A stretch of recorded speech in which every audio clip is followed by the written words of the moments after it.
Paytm का सबसे बड़ा जो प्रॉब्लम है वो ये है कि जो पेटीएम ऐप है और जो पेटीएम पेमेंट्स बैंक है, इस दोनों चीजों को एक साथ मिसमैच कर दिया गया है। पेटीएम के ऊपर जो बैन लगाया गया है ये आरबीआई ने अचानक नहीं लगाया, बल्कि पिछले 5 सालों से पेटीएम कुछ ना कुछ गलत हरकत कर रहे थे। थोड़ा सा रिलीफ की बात तो यह है कि आपके जो पैसे हैं वो पेटीएम पेमेंट्स बैंक में हो या फिर वॉलेट्स में, वो बिल्कुल सेफ है एंड आप 29 फरवरी के बाद भी उसको यूज कर पाएंगे।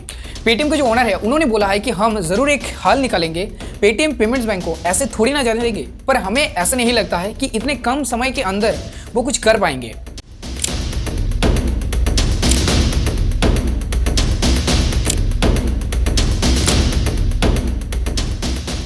नमस्कार दोस्तों, आज के डेट में पेटीएम के ऊपर जितने चर्चे हो रहे हैं वो पिछले 5 सालों से पेटीएम ऑलरेडी चर्चे में है। जब से पेटीएम अपना पेमेंट बैंक चालू किया है तब से इस बैंक के ऊपर कभी करोड़ों का फाइन लगाया गया है, तो कभी न्यू यूजर्स को इसके वॉलेट और सेविंग्स अकाउंट पर अपने खाते खोलने से भी बैन किया गया है। पर इतने सारी चीजें हो जाने के बावजूद पेटीएम इन सबको इग्नोर करते आया है और जिसके नतीजा आज आरबीआई ने पेटीएम पेमेंट्स बैंक को पूरी तरीके से बैन करने का नोटिस जारी किया है। अब इस बैन से इंडिया के ऊपर क्या फर्क पड़ेगा, जो अकाउंट में पैसा पड़ा हुआ है ऑलरेडी उसका क्या होगा, शेयर मार्केट में इसका वैल्यू क्या देखने को मिलेगा, और इसके बाद हम मोबाइल पे डिजिटल ट्रांजैक्शन कैसे करेंगे। चलिए आज के इस वीडियो में आपको सारी चीजें समझाते हैं डिटेल्स में।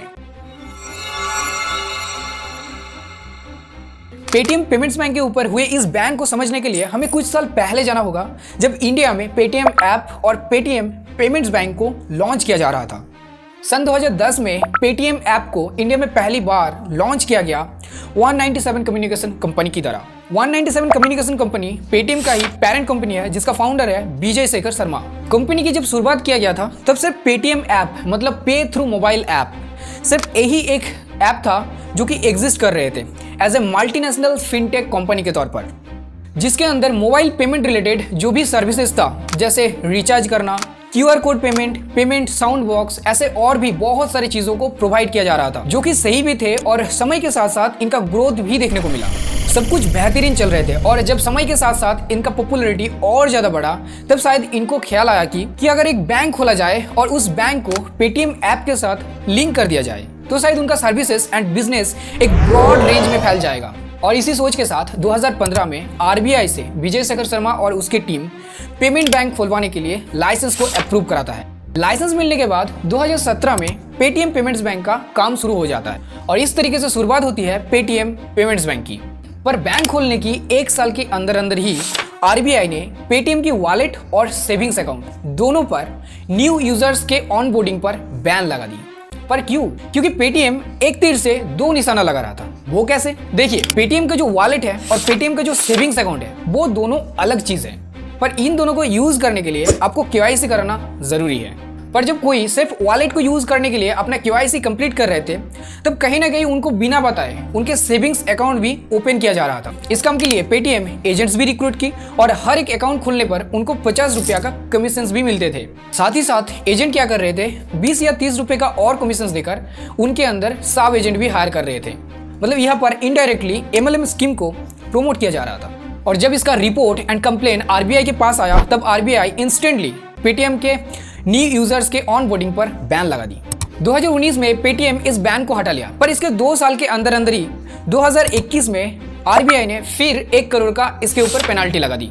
और इस बार रीजन थी कि पेटीएम जो अपना रिपोर्ट आरबीआई के सामने दर्ज किया या फिर आरबीआई के सामने पेश किया वो गलत था। मतलब आप ही समझो, एक तरफ तो पेटीएम आरबीआई के साथ खेल रहा था, दूसरा अपने कस्टमर्स के साथ हिचड़ पिचड़ कर रहा था। 2022 में आरबीआई ने ये बैन फिर से लगा दी और इस बार पेटीएम का आईटी सिस्टम वल्नरेबल थे, मतलब वीक थे, और उनके साइबर सिक्योरिटी पर भी बहुत सारे इश्यूज थे और भी ऐसे बहुत सारी चीजें थे जो कि बिल्कुल भी होना नहीं चाहिए था। और इसके बाद आरबीआई ने पेटीएम से एक एक्स्ट्रा ऑडिट रिपोर्ट मांगा। इसके रिपोर्ट में आरबीआई को कुछ शॉकिंग न्यूज पता चला। सबसे पहले तो पेटीएम के जो केवाईसी थे उस केवाईसी में बहुत ज्यादा गड़बड़ थे।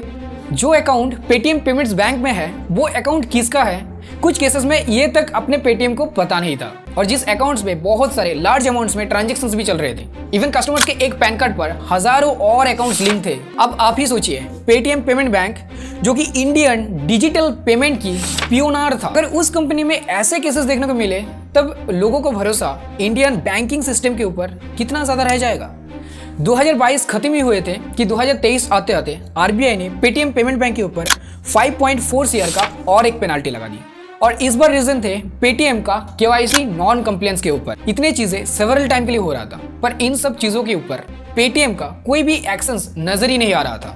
अब मैं आपको बताना चाहूंगा कि सिर्फ आरबीआई ही नहीं बल्कि ईडी मतलब एनफोर्समेंट डायरेक्टोरेट भी 2022 में पेटीएम के ऊपर एक रेड किया था कुछ चाइनीज कंपनियों के साथ कनेक्शन के तौर पर, क्योंकि पेटीएम का कुछ इन्वेस्टर्स चाइनीज से भी हैं। तो सरकार को यह डर था कहीं इंडियन सिटीजन की डेटा चाइना तो नहीं जा रहा है। और एक चीज जिसको लेकर बहुत बड़ा इशू था वो था पेटीएम पेमेंट्स बैंक की ओनरशिप को लेकर।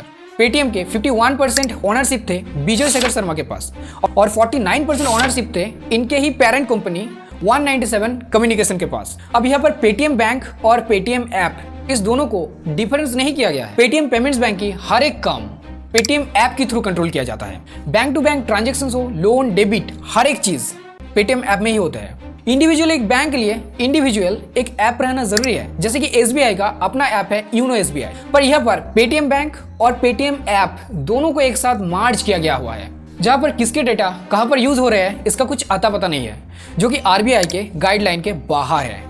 क्योंकि आरबीआई के मानो तो अगर पेटीएम ऐप ना रहे तो पेटीएम पेमेंट्स बैंक की कोई एग्जिस्टेंस ही नहीं रहेगा। अब सिर्फ आरबीआई ही नहीं बल्कि आरबीआई, एनएचएआई, ईडी इनके हर एक रिपोर्ट में पेटीएम का कुछ ना कुछ गलत इंफॉर्मेशन निकल के आया है। अब इन सारी चीजों को देखते हुए आप आरबीआई को यह नहीं बोल सकते कि आरबीआई ने पेटीएम के साथ बहुत ज्यादा गलत किया है। देखिए, अनडाउटली इंडिया के डिजिटल पेमेंट को आगे बढ़ने में पेटीएम बहुत बड़ा एक कॉन्ट्रीब्यूशन दिया है, पर इन सब के ऊपर एक देश का सिक्योरिटी सबसे ज्यादा मैटर करता है। तो इस पॉइंट ऑफ व्यू से आरबीआई ने यह डिसीजन बहुत सोच समझ के लिया है और बिल्कुल सही लिया है। इम्पैक्ट की बात करें तो देखिए, पेटीएम पेमेंट्स बैंक हो या फिर वॉलेट, कहीं पर भी अगर आपके पैसे फंसे हुए हो तो वो बिल्कुल सेफ है। इवन आफ्टर 29 फरवरी के बाद भी आप चाहे तो उस पैसे को विथड्रॉ भी कर सकते हो, एक बैंक से दूसरे बैंक में ट्रांसफर भी कर सकते हो, रिचार्ज, बिल पेमेंट, हर सब कुछ कर सकते हो। बस 29 फरवरी के बाद पेटीएम पेमेंट्स बैंक हो या फिर वॉलेट, कहीं पर भी आप एक्स्ट्रा पैसे बाहर से ऐड नहीं कर पाएंगे। पर 29 फरवरी के बाद भी आपके पैसे बिल्कुल सेफ रहेंगे और उसके ऊपर जो भी इंटरेस्ट, कैशबैक दिया जा रहा था वो कंटिन्यूअसली देते रहेंगे। पर हाँ, कहीं पर अगर आपका ईएमआई पेटीएम पेमेंट्स बैंक के थ्रू जुड़ा हुआ है तो बिल्कुल आप उस बैंक को चेंज कर लीजिएगा, क्योंकि एक बार अगर उस बैंक में पैसे खत्म हो गए हैं तो आप दोबारा से वहां पर कोई भी पैसे ऐड नहीं कर पाएंगे, तो फिर आपको प्रॉब्लम होगा बाद में। पेटीएम पेमेंट्स बैंक की यूपीआई की अगर बात करें तो देखा जाए तो एक तरीके से वो भी अब बेकार होने वाला है, क्योंकि ये यूपीआई डायरेक्टली सपोर्ट करते थे पेटीएम पेमेंट्स बैंक को। अब अगर आपके पेटीएम पेमेंट बैंक ही नहीं रहेगा तो आपके पैसे कहां पर जमा होगा। अब यहाँ पर पेटीएम एक काम कर सकता है कि अगर पेटीएम अपने यूपीआई को एक्टिव रखना चाहता है तो उनको एक थर्ड पार्टी किसी बैंक के साथ टाई अप करना होगा, जैसे गूगल पे या फिर फोन पे पहले से ही किया हुआ है। मार्चेंट की अगर बात करें तो पेटीएम की अभी तक मार्केट में 37 मिलियन लगभग मार्चेंट एग्जिस्ट कर रहे हैं, जिसके हर एक दुकान पर आपको क्यूआर कोड और साउंड बॉक्स देखने को मिल जाएगा। और इन सब मैक्सिमम मर्चेंट्स का जो मेन बैंक है वो पेटीएम पेमेंट्स बैंक ही है, मतलब उनके क्यूआर पर स्कैन किया हुआ पैसा अल्टीमेटली उनके पेटीएम पेमेंट्स बैंक में ही जमा होता है। तो अगर पेटीएम पेमेंट्स बैंक ही नहीं रहेगा तो वो पैसा कहां पर जमा होगा, ऑब्वियसली जो पेमेंट है वो फेल हो जाएगा।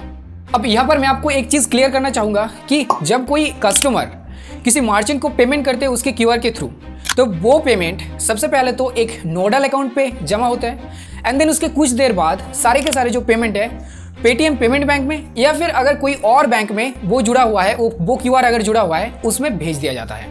अब यहाँ पर आरबीआई ने पेटीएम पेमेंट बैंक की नोडल अकाउंट भी बैन कर दिया है। इसका मतलब क्या हुआ कि अब पेटीएम के पास अपना खुद का नोडल अकाउंट भी नहीं है। अगर अब उसका नोडल अकाउंट फिर से चाहिए तो किसी और एक बैंक के साथ टाई अप करना होगा और उसके साथ मिलकर एक नया नोडल अकाउंट क्रिएट करना होगा। और ये चीजें करते करते 1-2 महीना तो आराम से लग जाएगा। पर जो भी मर्चेंट पहले पेटीएम का क्यूआर यूज कर रहे थे, उनका साउंड बॉक्स यूज कर रहे थे, क्या वो इतने दिन तक वेट करेगा? मुझे नहीं लगता कि वो इतने दिन तक वेट करेगा, क्योंकि ऑलरेडी उनके पास फोन पे या फिर गूगल पे का मर्चेंट अवेलेबल है। शेयर मार्केट की अगर बात करें तो ये तो नॉर्मल सी बात है कि इन सब चीजें हो जाने के बाद पेटीएम का शेयर तो जरूर गिरे, और ऐसा ही हुआ। पेटीएम के शेयर पर एक भारी गिरावट देखने को मिली। पेटीएम का जो भी आईपीओ प्राइस लिस्टिंग था उससे 80% शेयर इसका गिर गया। अब एक बात यहाँ पर यह है कि जैसे अभी पेटीएम का शेयर बहुत ज्यादा गिर गया है तो बहुत सारे लोग अभी इस टाइम में इस शेयर को खरीदने भी चाहता है। वैसे ही फ्राइडे में मॉर्गन स्टैनली एशिया ने पेटीएम का 0.8% स्टैक खरीद लिया।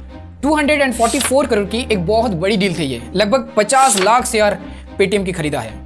पर शेयर 487 रुपीज के हिसाब से। अब उनके मन में क्या चल रहा है, उनके दिमाग में क्या चल रहा है, वो तो वही जाने। अब देखिए, जो भी हो, अगर पेटीएम यहाँ पर सर्वाइव कर जाते, खुद को इन सब एलिगेशन से बाहर ले आते, तो ये पेटीएम के खुद के लिए और इंडिया के लिए, सबके लिए एक बहुत अच्छा चीज़ होगा। क्योंकि कोई भी बैंक रिलेटेड इशू अगर कोई देश के अंदर चल रहा है, तो वो उस देश के लिए कुछ गलत इंफॉर्मेशन, कुछ गलत मैसेज कैरी कर रहा है। So let's hope just for good things coming. अब आपका भी क्या ओपिनियन है इस मैटर के ऊपर, इस टॉपिक के ऊपर, कमेंट जरूर कीजिए। और ऐसे इन्फॉर्मेटिव वीडियोस के लिए चैनल को सब्सक्राइब जरूर कर दीजिएगा। मैं मिलती हूँ इसकी नेक्स्ट वीडियो में, तब तक के लिए आप स्वस्थ रहिए, सावधान रहिए। जय हिंद, जय भारत।